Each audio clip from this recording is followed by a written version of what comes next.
안녕하세요, 백화도원입니다. 오늘도 가을 전정을 하러 나와 있는데요. 요즘 시기가 가을 전정도 하고 또 접목도 할 수 있는 시기입니다.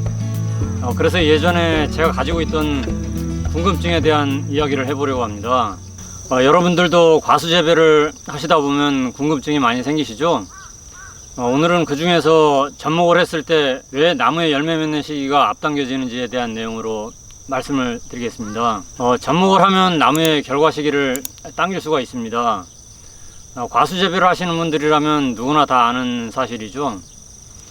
그런데 왜 그런지는 생각해 보셨나요? 일반적으로 접목을 하지 않고 씨앗을 뿌려서 하는 그 종자 번식은 개화 시기가 상당히 늦습니다.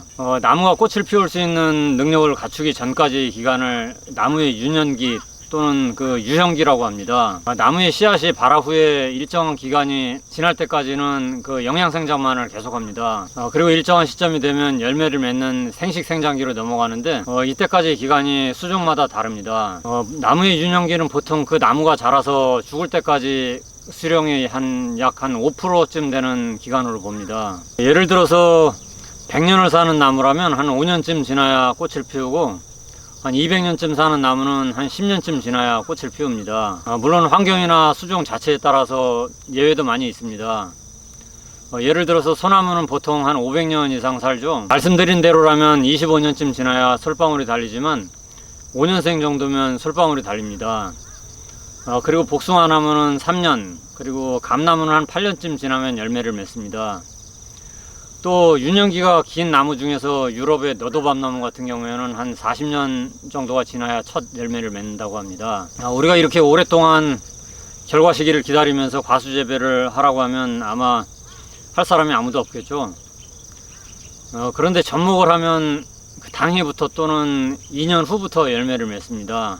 접목이나 삽목을 하면 왜 열매 맺는 시기가 앞당겨질까요? 저도 처음에 과수 재배를 하면서 이 점이 늘 궁금했고 궁금증이 해결되지 않아서 이 문제로 한 5, 6년 동안 고민했던 기억이 납니다. 재배 경력이 오래되신 분들께 물어봐도 속 시원히 알려주는 분들이 없었습니다. 이제부터 그 이유에 대한 말씀을 드리겠습니다. 접목을 하지 않은 어린 나무는 정단 분열 조직의 세포 분열 횟수가 적습니다. 일정 횟수 이상의 세포 분열을 해야만 개화할 수 있는데 바로 유년기가 지나야 한다는 것이죠. 그런데 접목면은 어떤가요? 접목을 하기 위해서 접수를 채취하는데 접수는 다 큰 나무 성목에서 채취를 하죠. 접수가 뭔지는 다들 아시겠지만 혹시 모르시는 분들이 있을 것 같아서 다시 말씀드리면 접목을 할 때 그 접목 아랫부분 뿌리가 되는 부분을 대목이라고 하고 이제 위에 접을 해서 붙이는 부분을 접수라고 합니다. 이 접수를 채취할 때 이렇게 큰 성목에서 이제 채취를 합니다. 접목을 하지 않은 어린 나무는 그러니까 이제 실생면은 봄부터 가을까지 쉬지 않고 계속 자라는 특성이 있습니다. 그런데 성목은 여름에 한 7, 8월에 정단 분열 조직에서 세포 분열이 이제 일시 정지가 됩니다. 화의 원기가 형성되는 시기이기 때문입니다. 이 시기에 성장 억제 호르몬인 에브시식산 함량이 이제 증가하면서 나무의 키 성장, 수고 성장이 정지되는 것입니다. 나무의 키 성장이 정지되고 이제 모든 양분이 화 분화를 하는데 이제 사용되기 때문이죠. 우리가 사용하는 접수는 지난해 새로 자란 1년생 가지이지만 이게 종자가 발화해서 만들어진 실생묘 1년생 묘목과는 성질 자체가 다른 것이죠. 같은 1년생이지만 성목에서 채취한 접수는 에브시식산 함량도 다르고 또 화 분화도 어느 정도 된 상태니까 벌써 유년기가 지난 성목과 같은 성질을 갖고 있는 것입니다. 그렇기 때문에 접목묘에 열매 맺는 시기가 이제 앞당겨지는 것입니다. 그런데 열매가 빨리 맺는 것이 무조건 좋은 것은 아닙니다. 열매를 일찍 맺게 되면 나무의 성장이 둔화됩니다. 지난번에도 말씀을 드렸지만 나무는 광합성으로 만들어낸 양분을 성장하는 데 한 45%를 사용하고 호흡하는 데 한 20%를 사용하고 또 열매를 맺는 데 한 35% 정도를 사용한다고 말씀드렸었죠. 나무의 키를 키우려면 어떻게 해야 될까요? 열매를 모두 따내야 되겠죠.